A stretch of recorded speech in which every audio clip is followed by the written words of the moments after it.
Bonjour à tous et bienvenue dans ce nouvel épisode de Hyperion Podcast.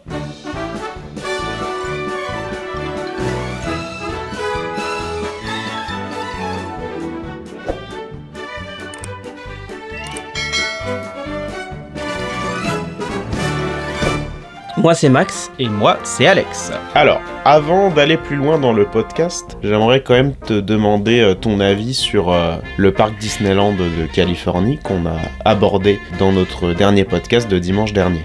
Alors, mon avis sur Disneyland. Il y a une atmosphère assez particulière. Je trouve que le parc est très beau et très immersif. Quand on arrive sur Main Street, il y a déjà une odeur très intéressante de vieilles maisons. On voit que le parc est resté dans son jus. Ça, je trouve ça bien. Quand on arrive, le château, certes, il est moins grand que dans les autres parcs Disney, mais il reste quand même très bien. Il faut savoir qu'à l'époque, ils n'avaient pas non plus le budget aussi énorme comme maintenant. En regardant par la droite, il y a aussi Tomorrowland. Alors le land, je trouve très sympa aussi. L'univers du futuriste des années 60-50, c'est très sympa, c'est très soigné, pareil, c'est très bien. Et j'aime beaucoup l'ambiance. En parlant de Fantasyland, je trouve Fantasyland très sympa. Surtout le New Fantasyland qui a été un peu remodelé. Je trouve que les détails pareil sont très soignés. Et ça c'est très agréable à voir. Et en passant par Toontown, je trouve ce land très sympa aussi. En soi, j'arrête pas de dire que tous les lands sont sympas, mais de toute façon, le parc entier est très sympa. Toontown, j'aime beaucoup l'univers. Alors, j'ai connu la version d'avant et j'ai connu la version actuelle. Alors, faut savoir que la version actuelle, il y a vraiment une grosse déception. La déception, c'est qu'en fait, à l'époque, il y avait une fontaine avec Roger Rabbit. À la place, ils ont mis un parterre de fausse pelouse. C'est moche, c'est pas beau du tout. Pareil, avant, il y avait le grand arbre de Tic et Tac qui n'existe plus, et à la place ils ont mis un sol avec une fausse pelouse et des bancs. Il n'y a rien d'autre, c'est voilà, il n'y a rien. Disney prend des décisions pas forcément les bonnes, et ce qui détruit un peu l'image et le charme du parc. En allant au niveau de Frontierland, je trouve que le land est sympa, mais je n'ai pas connu le land à l'époque. Je le connais que de maintenant. Il a un peu été coupé par Galaxy Edge. En passant par Galaxy Edge, ce land est très beau, mais encore une fois, c'est un grand land, c'est beau, mais ça ne mérite pas de faire un aussi grand land et autant d'espace pour mettre que 2 attractions. Au niveau du côté New Orleans Square et Critter Country, je trouve ça très très beau. On se croirait vraiment dans une petite ville. Critter Country, c'est pareil, je trouve ça très sympa. C'est juste assez, il n'y a pas besoin de plus. Et je trouve ça aussi très sympa. Au niveau d'Adventureland, pareil, l'immersion est très bien faite. Car ils arrivent quand même à bien changer les univers des landes. Et on ressent vraiment un changement assez fort. On est vraiment immergé dans le land et je trouve ça très sympa. Et encore une fois, c'est réussi avec Disney Imagineering qui ont fait encore du joli travail là-dessus. En soi, le Disneyland, c'est un très bon parc qui est dans son jus et qui reste pour moi quand même un très joli parc Disney, malgré les erreurs qui peuvent être faites ou la décision de maintenant. Alors, est-ce que tu le considérerais comme ton parc Disney préféré ? Malheureusement, non. D'accord, donc ça, je suppose qu'on verra ça plus tard. Exactement. Bah, j'ai pas un avis forcément différent du tien. C'est le parc de Walt, donc déjà, ça en dit beaucoup. C'est le parc original, donc effectivement, beaucoup d'attractions sont dans leur version originale. Le Main Street, effectivement, on a une ambiance vraiment particulière. On est vraiment plongé dans l'univers Disney. J'aime beaucoup leur Tomorrowland, qui effectivement est très rétro-futuriste, et j'aime beaucoup notamment leur Space Mountain. Je le trouve même plus sympa que Tomorrowland à Magic Kingdom en Floride, mais bon, ça c'est une autre histoire, on en parlera plus tard. J'aime beaucoup aussi Fantasyland, effectivement, donc comme tu disais, New Fantasyland, donc qui a ouvert dans les années 80. C'est très ressemblant à notre Fantasyland comme on peut trouver à Disneyland Paris. Et c'est vrai que le Fantasyland original avait l'air quand même assez cheap, donc finalement c'est très bien que ce soit comme c'est aujourd'hui. Le petit land de Toontown, j'ai le même avis que toi, je préférais la version d'avant, je trouve que maintenant tout est un peu bâclé, ils ont retiré quasiment tout en termes de décor à l'extérieur, donc je trouve ça un peu dommage. Juste à côté, il y a Galaxy's Edge. Je suis un peu mitigé quand même sur Galaxy's Edge. J'aime beaucoup le land qui est très beau et très immersif, dont une attraction que j'aime beaucoup qui est Rise of the Resistance. Mais par contre, je trouve que ce land il a rien à faire dans un parc Disneyland. Je trouve que ça aurait tellement eu plus sa place dans un parc studio, donc comme ils ont fait en Floride. Mais pour moi, il est incohérent ce land. Tu passes de Frontierland à Fantasyland en passant par ce land, je sais pas. Je trouve ça vraiment incohérent. Mais bon. Juste à côté, effectivement, il y a Frontierland qui, comme tu le disais, a été coupé du coup par Galaxy's Edge. Donc nous, on a connu que la version avec Galaxy's Edge. Donc c'est vrai que ça fait un Frontierland vraiment très petit. Mais pour moi, Big Thunder Mountain fait absolument tout le land. Et comme j'aime beaucoup cette version de Big Thunder Mountain, forcément j'aime beaucoup Frontierland. Après, leur Adventureland est aussi très sympa. Moi j'aime beaucoup. Il est très petit par rapport au nôtre, mais je l'aime vraiment beaucoup parce qu'il y a une ambiance vraiment particulière que j'aime bien. Juste à côté, t'as effectivement New Orleans Square, qui est un land unique qu'on ne trouve pas ailleurs, alors qu'on va quand même trouver à Tokyo, mais à Tokyo ce sera plutôt un mini-land dans Adventureland sur New Orleans, mais là pour le coup à Disneyland, ouais, il est vraiment incroyable ce land, avec Haunted Mansion et Pirates des Caraïbes. Et effectivement, on a Critter Country qui, pour moi, restera un land vraiment incroyable parce qu'il y avait jusque-là Splash Mountain, une attraction qui va être thématisée, mais on compte pas en parler parce qu'on n'est pas d'accord avec le choix de Disney, mais ça, ce sera pour un autre sujet. Donc, globalement, Disneyland, pour moi, le parc Disneyland est vraiment incroyable. C'est, pour moi, pour le coup, mon parc Disney préféré à l'heure actuelle. Et il le mérite vraiment. Voilà, on va passer à la suite. Aujourd'hui, nous allons parler de California Adventure. Donc Disney California Adventure, ouais, c'est le deuxième parc de Disneyland en Californie. Exactement. Qui a pas mal changé, on va dire, depuis son ouverture en 2001. C'était un parc qui avait pour thème la destination touristique qu'est la Californie, mais qui a vu, on va dire, un ajout de licences Disney, Pixar, Star Wars et Marvel ces derniers temps. Donc c'est vrai que c'est un parc qui peut faire un peu fouillis aujourd'hui, un peu à l'image des Walt Disney Studios chez nous, mais qui quand même est bien au-dessus. Oui, bon, en même temps c'est pas compliqué de faire pire que nos studios. On n'est pas vraiment là pour parler de ça, donc on va vous présenter le parc dans tous ses recoins, toutes les parties du parc que vous pourrez visiter si un jour vous avez l'occasion de visiter la Californie et du coup Disneyland. Donc je te propose de commencer par l'entrée du parc. Oui, l'entrée du parc, c'est Buena Vista Street, ce qui est équivalent comme un Main Street mais version hollywoodienne. Vous avez le tramway. Oui, c'est vrai, ouais. Oui, à l'entrée, vous avez un tramway qui est fonctionnel, attention, qui est fonctionnel, qui prend les visiteurs et qui les emmène jusqu'au Hollywood Tower Hotel, qui est maintenant Gardien de la Galaxie Mission Breakout. Dans cette ruelle, vous pouvez découvrir des boutiques et des snacks et un Starbucks. Je pense que j'ai un peu expliqué. Vous avez aussi... c'est une allée principale, c'est l'entrée tout simplement du parc. Oui, effectivement, il va y avoir surtout des boutiques et des restaurants. Ensuite, vous allez arriver sur le rond-point. Vous allez pouvoir choisir votre destination. Donc vous allez pouvoir soit partir sur le Grizzly Peak ou sur Hollywoodland ou sur le Pacific Wharf pour aller direction Cars Land, Pixar Pier et le Paradise Garden Park. Dans ce rond-point, vous avez une mini-scène où vous pouvez aussi découvrir de l'animation avec des caractères, que ce soit Mickey ou Minnie. Et souvent dans la journée, vous avez une chanteuse qui va chanter du jazz. C'est vrai que quand on arrive à ce rond-point-là, ça fait un peu penser à Central Plaza en fait. Effectivement, si on part sur la gauche, on arrive au niveau de Hollywoodland, qui, on va dire, est très inspiré de Hollywood Boulevard, où nous pouvons retrouver certains monuments de ce boulevard. Donc vous avez par exemple le Carthay Circle Restaurant qui est juste devant ce rond-point. Et après, encore une fois, il va y avoir différentes boutiques et points de restauration. Vous allez retrouver le Mickey's Philharmagic, donc qui est la même attraction que nous on a à Disneyland Paris. Vous allez retrouver aussi Disney Junior Dance Party et d'autres petites attractions. Vous avez le Disney Animation où à l'intérieur vous allez retrouver une rencontre avec Anna et Elsa. Vous avez aussi la possibilité de parler avec Crush de Nemo, donc un peu à l'instar de Stitch Live. Un petit peu plus loin dans Hollywoodland, vous allez avoir un petit dark ride sur Monstres et compagnie qui paye pas de mine mais qui reste assez sympa à faire. Vous embarquez à bord d'une petite limousine et Oui, vous taxi, allez, c'est un taxi. Ouais. Ouais, c'est un taxi, voilà, et vous allez voilà, vous balader dans l'univers de Monstres et compagnie.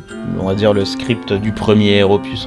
Donc petit dark ride à faire qui, selon moi, a peut-être fait son temps, mais bon, en tout cas, il est toujours présent aujourd'hui, et n'hésitez pas à le faire si vous visitez Disney California Adventure. Et vous avez un tout petit peu plus loin le théâtre Hyperion. Vous pouvez découvrir, il me semble qu'en ce moment c'est Frozen encore, hein, c'est la Reine des Neiges, qui est décoré par un très hideux ciel bleu, qui je trouve moi est horrible, pour cacher, on va dire, la vue, hein, Le bâtiment cacher le bâtiment derrière. Exactement. Parce que le bâtiment, il est énorme. Ensuite, si vous continuez un petit peu plus loin, nous arrivons à Avengers Campus, qui a ouvert très récemment à Disney California Adventure, qui abrite une première attraction qui, effectivement, est assez connue et on va dire controversée par les fans Disney. Je veux bien sûr parler de Guardians of the Galaxy Mission Breakout, qui, effectivement, était tout simplement avant Hollywood Tower Hotel. Voilà, donc la tour de la terreur qui a été rethématisée il y a maintenant de ça 7-8 ans en Gardien de la Galaxie.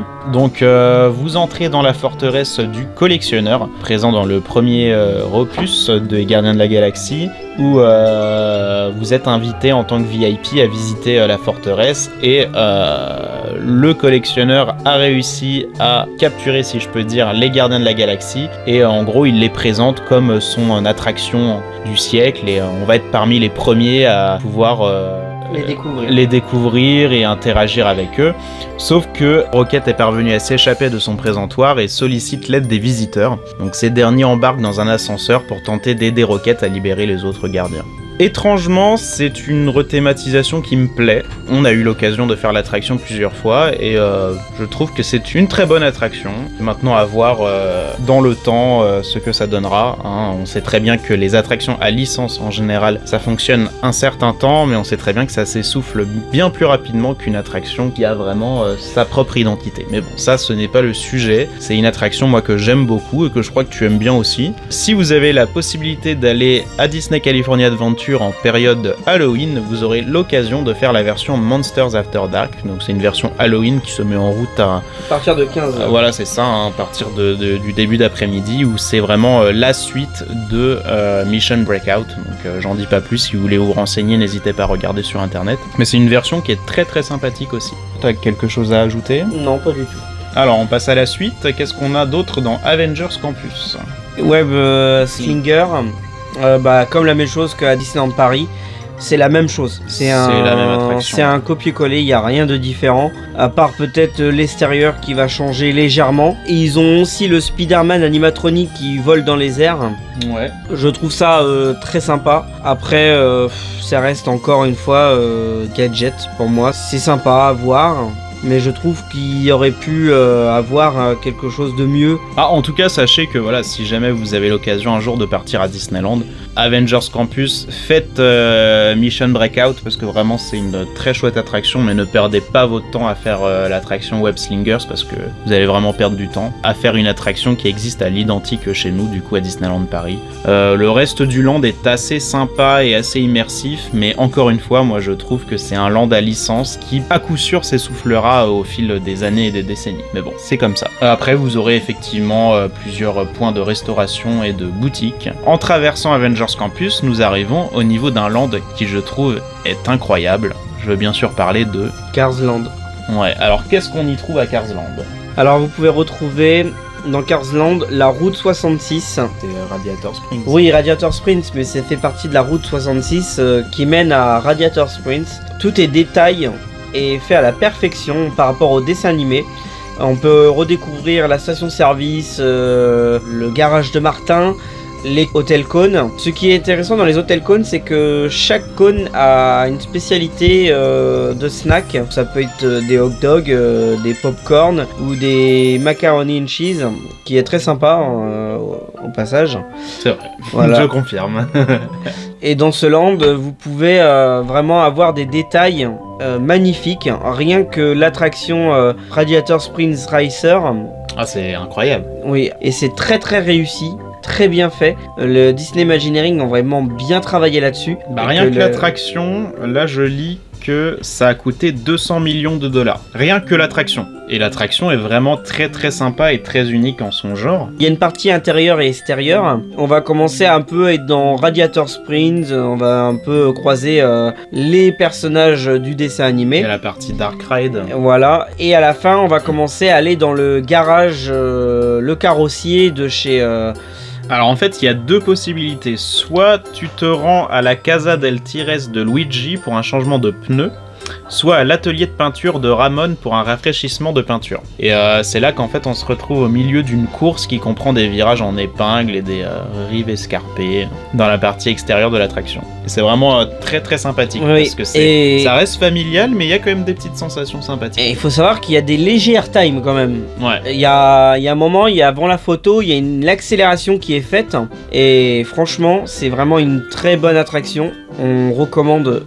Ah, c'est une attraction à faire, c'est sûr. Et puis, t'es immergé dans le décor. C'est-à-dire que faut bien se rendre compte que l'attraction, elle est immense. Elle est vraiment immense, l'attraction. Et on se prête vraiment au jeu, quoi. C'est une grande, grande réussite. Et pareil, pour moi, cette attraction a un bel avenir à Disney California Adventure. Pour ceux qui ont déjà pu mettre les pieds à Walt Disney World, c'est le même type d'attraction que Test Track que vous pouvez retrouver à Epcot, du coup. Sur Cars Land, on a aussi deux autres petites attractions. Donc, vous avez Masters Junkyard Jamboree. C'est un peu l'équivalent de Cars 4 roues Rally, hein, Walt Disney Studios. Oui, c'est un peu différent, mais c'est un peu la même idée, donc avec Martin. Les vaches tracteurs. Ouais, c'est ça. Oui, c'est ça, je disais Martin, mais non.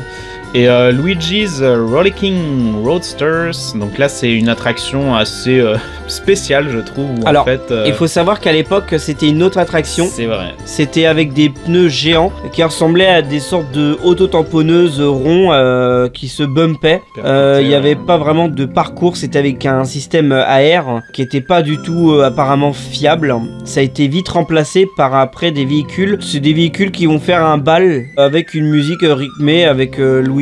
Donc c'est sympa à faire, mais c'est pas l'attraction du siècle, c'est sympa. Ça fait pas partie des attractions à ne pas manquer, quoi. C'est vraiment, si vous pouvez passer votre chemin pour en profiter pour faire d'autres choses, oui, c'est pas une grande perte, à mon sens, en tout cas. En tout cas, c'est bien pour les personnes qui ont peut-être des enfants. Ça, c'est vrai. Bien. Ouais. Donc Cars Land, voilà, c'est vraiment un gros coup de cœur, hein, je pense, pour nous deux, et vraiment un endroit où vous allez pouvoir passer du temps. Un tout petit peu plus loin, vous avez Pacific Wharf. Alors c'est un land qui est en train de changer en ce moment, pour être basé sur le thème des nouveaux héros, qui jusque-là avait plutôt pour thème, on va dire, le port de San Francisco. Comme on vous l'a dit en début de podcast, hein, c'est un parc qui change d'identité de plus en plus au fil des années. Donc là, il n'y a pas forcément trop d'attractions, c'est plus vraiment de la restauration, hein, pour le coup. Oui, c'est plus le thème et les restaurants qui ont changé. Vous pouvez visiter une usine à pain. Un petit peu à côté, vous avez du coup Pixar Pier. Alors ça, pareil, c'est un land qui a changé d'identité il y a quelques années, qui avant s'appelait Paradise Pier. Donc ça s'inspirait des fêtes foraines de bord de mer. Bon, ça a été rethématisé sur le thème de Pixar. Pourquoi pas, à tort ou à raison, j'aurais envie de dire, je sais pas. Tout ce que je peux vous dire, c'est que nous, on a eu l'occasion de visiter que Pixar Pier. On n'a jamais eu l'occasion de visiter Paradise Pier. Cette partie du parc va regrouper quelques attractions, dont le Jesse's Creator Carousel, donc un carrousel bien classique. Inside Out Emotional Whirlwind, donc ça, c'est une petite attraction basée sur Vice Versa, type tapis volant, hein, rien de bien transcendant. Mais toujours sympa pour les enfants. Vous avez également la fameuse Toy Story Mania, donc c'est un peu à l'instar de Buzz l'éclair, un peu plus récent on va dire, mais vous embarquez dans un véhicule où vous allez devoir tirer sur des cibles, donc c'est une attraction 3D, donc vous avez une sorte de petite manette devant vous, vous devez tirer sur des cibles, attraction qui existe sous d'autres thèmes dans d'autres parcs, mais que vous pouvez retrouver aussi à Walt Disney World. Donc pour les fans de Toy Story, c'est une très bonne attraction. Vous avez également, j'ai envie de dire, l'emblème un peu du parc, c'est Pixar Pal Around, donc c'est la grande roue. Donc à savoir que cette grande roue a une particularité, c'est que vous allez pouvoir embarquer dans des nacelles qui se balancent. À faire une fois, c'est très sympa. Après, pour ceux qui ont le vertige, je déconseille fortement parce que ça balance vachement beaucoup et pareil, faut pas avoir le mal du transport. Il y a une version avec les nacelles qui se balancent pas. En fait, vous avez deux files d'attente et voilà, vous pouvez choisir. Et pour finir sur Pixar Pier, vous avez évidemment Incredicoaster, donc un coaster sur les indestructibles, qui avant avait pour thème California Screaming, en référence à la fameuse chanson des années 60. Un coaster qui a de plus basique, on va pas se mentir, c'est en extérieur. Pour moi, ce qui fait tout dans l'attraction, c'est la musique. Parce que pour avoir eu l'occasion de faire l'attraction sans la bande son qui fonctionnait pas, bah l'attraction n'a plus aucun intérêt. Le coaster en lui-même n'a pas tant d'intérêt que ça, mais pareil, c'est quelque chose à faire parce que pour moi la musique vraiment fait tout dans le coaster.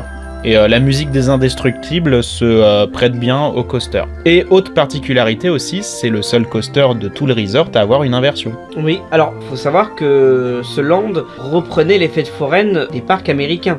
Alors après, je suis d'accord avec toi sur le côté où oui, le concept original était basé sur les grands 8 de fêtes foraines. Et oui, ça se prêtait bien, mais je trouve que du coup, le thème actuel n'a plus vraiment de sens. Et c'est ce qui, pour moi, rend l'attraction moins intéressante. Maintenant, comme je le disais tout à l'heure, la musique se prête vraiment bien à l'attraction. Après, encore une fois, nous deux n'avons eu l'occasion que de faire Incredicoaster. On n'a jamais fait California Screaming. On connaît la musique, parce que bah, la musique, vous pouvez l'écouter partout sur les plateformes de streaming. Je pense qu'elle était vraiment sympa à rider en tant que California Screaming. Mais ça reste, encore une fois, un bon coaster qui, je trouve, est plutôt mal aimé, justement. Beaucoup de personnes n'aiment pas ce coaster alors que je trouve qu'il est pas si mal que ça finalement. C'est pas exceptionnel mais ça reste quand même à faire dans votre séjour. Je dirais pas que c'est l'attraction que vous devriez faire en priorité mais elle est à faire. C'est assez sympa. Ensuite pour Pixar Pier c'est terminé, nous allons passer de l'autre côté du lac parce que du coup vous avez un petit lac, le lac de World of Color qui est un show nocturne qui est quand même l'ancêtre de notre Disney Dreams, World of Color, très sympathique. Là nous arrivons à Paradise Gardens Park, qui est pour moi la partie du parc que j'aime le moins, honnêtement, parce que vous allez principalement retrouver des attractions style fête foraine, donc vous avez les Silly Symphony Swings, donc c'est tout simplement des chaises volantes, comme vous pourrez trouver un peu partout. Vous avez le Goofy Sky School, qui est clairement un coaster de fête foraine. Oui, c'est une Wheel Mouse, comme vous pouvez retrouver... dans beaucoup de parcs d'attractions et de fêtes foraines. Rien d'extraordinaire aussi. Après, il y a le Jumping Jellyfish, c'est des petits parachutes qui montent et qui descendent. Les petits avions là qui tournent en rond, là. Golden Zephyr. Pour moi, le seul intérêt de ce land, c'est les corn dogs. Alors les corn dogs, vous pouvez avoir les corn dogs avec la saucisse ça, c'est, ouais. Et au fromage. Ça, c'est sympa. Par contre, j'étais quand même mauvaise langue. Il y a quand même une petite attraction sympa dans ce land, bien que surcoté, c'est la petite sirène. Oui, qui a le même système d'embarcation que Haunted Mansion et Phantom Manor, c'est le même type de véhicule. Et là, on est plongé sous la mer et les animatroniques sont plutôt bien réussis. L'attraction en elle-même est plutôt bien réussie. C'est pas l'attraction du siècle, mais c'est très bien à faire et c'est une attraction à ne pas oublier quand on visite ce parc. Là, on va arriver du coup à vraiment ma partie préférée du parc parce que selon moi, c'est vraiment, on va dire, un des seuls endroits du parc qui reste fidèle au thème d'origine qui est la Californie. Je veux bien sûr parler de Grizzly Peak, où vous allez retrouver Grizzly River Run, donc c'est une attraction aquatique. De raft. De raft, voilà, donc autrement dit des bouées. Il n'y a pas de thème particulier si c'est que la montagne est en forme de grizzly. On va dire que ça fait penser plutôt à la Californie et aux parcs nationaux. Et le décor est, je trouve, très très joli pour un raft, parce que honnêtement on en a fait des rafts, que ce soit même à Animal Kingdom ou dans d'autres parcs, mais je trouve que là le décor est vraiment bien optimisé. Oui, alors faut savoir que ce raft est vraiment bien réussi, les décors sont super, vous ressortez de cette attraction trempé. Ah oui, complètement. Là, ça n'a rien à voir avec un raft qu'on peut retrouver dans des parcs en France. Là-bas, quand on vous dit que vous serez mouillé, vous serez mouillé. C'est une attraction à ne pas rater. Et petite info, petite anecdote, assez rigolote je trouve, le poster de cette attraction existe dans un parc d'attractions en France. Oui, exactement. Krampus, une des attractions les plus récentes de Nigloland. Exactement. En France. Du coup, c'était assez drôle de voir ça. Donc c'est tout pour Grizzly River Run, c'est une attraction à faire encore une fois, qui de toute façon, vous vous en doutez, sera fermée si vous visitez le parc en début d'année. Parce que oui, en Californie, il y a des périodes où il fait froid, faut pas croire. Vous avez en face un trail très très sympa, donc qui s'appelle le Redwood Creek Challenge Trail. Très très sympathique, donc c'est comme son nom l'indique, un trail, donc une balade à pied où vous allez faire un peu des parcours scéniques, un peu style accrobranche, très sympathique. C'est vraiment super beau. On a vraiment l'impression d'être dans le parc national du Séquoia, hein, vraiment. Oui. Et franchement, c'est très bien réussi au niveau de cette partie-là du parc. Et moi, j'adore. Franchement, je valide beaucoup cette partie du parc. Et puis tu as juste à côté le Disney Grand Californian Hotel. Oui. Qui fait beaucoup penser à notre Sequoia Lodge. Oui, Sequoia Lodge, oui. En gros, c'est notre Sequoia Lodge, mais en version Californie. Et depuis cet hôtel, tu as accès au parc justement par cette section, qui te donne accès vraiment à côté du Grizzly River Run. T'es plongé dans l'immersion directement. Je sais que nous, on était rentrés une fois côté Grand Californian, et c'est vrai que c'est assez drôle de rentrer par cette partie du parc. Un tout petit peu plus loin dans cette zone, vous avez une dernière attraction qui est pas méconnue des personnes qui ont pu visiter Epcot. C'est bien sûr Soarin'. Oui. Alors qu'est-ce que c'est déjà Soarin'? Soarin', ça va être un simulateur de vol où on va visiter plusieurs pays en volant. C'est un flying theater. Ouais, c'est ça. Donc et c'est vraiment quelque chose qui a été créé par Disney pour le coup, par Imagineering, et qui a été après, j'ai pas envie de dire copié, mais par beaucoup d'autres parcs. Vous allez survoler plusieurs monuments et villes du monde entier. Donc d'ailleurs, le nom de l'attraction, c'est Soarin' Around the World. Attraction très sympathique et mythique, notamment par sa musique aussi. Faut savoir que ça n'a pas toujours été le même film. Non, au tout début, c'était la visite de Californie. C'est ça, donc ça s'appelait Over California. Et d'ailleurs, il arrive quelquefois que le parc Disney California Adventure accueille de nouveau ce film, cette version. Donc ils reviennent en arrière, ils font un petit flashback et ça fait toujours plaisir. Nous, malheureusement, jusque-là, on n'a pas eu l'occasion de voir ce film-là. On a toujours eu la version Around the World, mais peut-être qu'un jour, on aura l'occasion de faire cette version-là, qui a l'air aussi très sympathique. En tout cas, c'est une très bonne attraction que, encore une fois, je vous conseille de faire.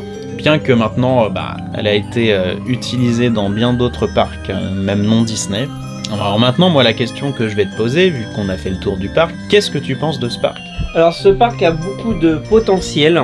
Alors moi, ce que j'aime particulièrement, c'est dans ce parc, c'est Grizzly Peak. Je trouve qu'il est très réussi ce land. Le souci du détail est là. Après, au niveau de Pixar Pier, ce que j'aime bien aussi, c'est la vue avec le lac. Je trouve ça très très beau. Cars Land, la même chose, c'est pareil, c'est très très beau. Par contre, Hollywoodland, je trouve que c'est une partie qui est un peu abandonnée, un peu comme les Walt Disney Studios. On a le truc du cinéma, mais on n'en parle plus trop. Ce parc, comme Disney essaye de changer d'identité, l'identité qu'ils prennent, c'est pas forcément la meilleure pour moi, et je trouve ça un peu dommage qu'ils ont un peu tout mélangé, des licences, parce qu'encore une fois, oui, c'est bien de mettre des licences, mais des fois aussi c'est bien de découvrir des choses hors licence. De base, moi, quand je vais dans un parc Disney, c'est pour que Disney me raconte une histoire. Moi, je te rejoins sur le côté où ce parc a beaucoup d'incohérences. On sait pas trop, finalement, ce que Disney veut nous faire comprendre, en tout cas dans le thème original du parc. Cependant, j'aime beaucoup ce parc, qui a des endroits vraiment incroyables. C'est vrai que Grizzly Peak, moi, j'aime beaucoup. Cars Land est incroyable. Pixar Pier est très sympathique. Et c'est vrai que je te rejoins sur Hollywoodland, qui, je trouve, est... Ouais, on s'ennuie quoi. En même temps, il n'y a pas grand chose à voir. Tout à l'heure, on parlait du Dark Ride sur Monstres et compagnie. Oui, c'est sympa, mais c'est cheap en fait. Il y a besoin de changement. Et pour moi, il faut que cette partie du parc change. Avengers Campus, c'est de base, je trouve pas le land très très beau, mais il reste toujours plus beau que le nôtre. Mais globalement, c'est un très très bon parc qui évidemment n'arrivera pas à la cheville de son voisin qui est le parc Disneyland. Forcément, le parc Disneyland, c'est bien au-dessus. Mais Disney California Adventure, c'est vraiment un parc à faire qui est très très sympathique dans sa globalité. Je pense qu'on a fini avec ce parc. Oui. J'espère que cette présentation de Disney California Adventure vous a plu. N'hésitez pas à vous dire ce que vous en pensez. On continuera sur la présentation de parc un peu plus tard, où on vous présentera très probablement Walt Disney World. Donc là, c'est encore plus de boulot, parce qu'il y a bien plus de parcs. Mais voilà, en tout cas, vous avez une idée de ce que vous allez retrouver à Disneyland en Californie. Donc que ce soit Disneyland Park ou Disney California Adventure. Un mot à rajouter ? Non, pas du tout. Je pense qu'on parlera des restaurants et des spectacles et des attractions plus en détail sur d'autres podcasts. On aura bien d'autres occasions, effectivement. Et puis bon, on le sait très bien que Disney change tous les jours. Et là, ce qu'on vous dit aujourd'hui, peut-être que dans 5 ans, ce sera plus la même chose du tout. Donc voilà, merci à tous de nous avoir écoutés. Puis comme d'habitude, on se retrouve dimanche prochain pour un nouveau podcast. À bientôt. Salut!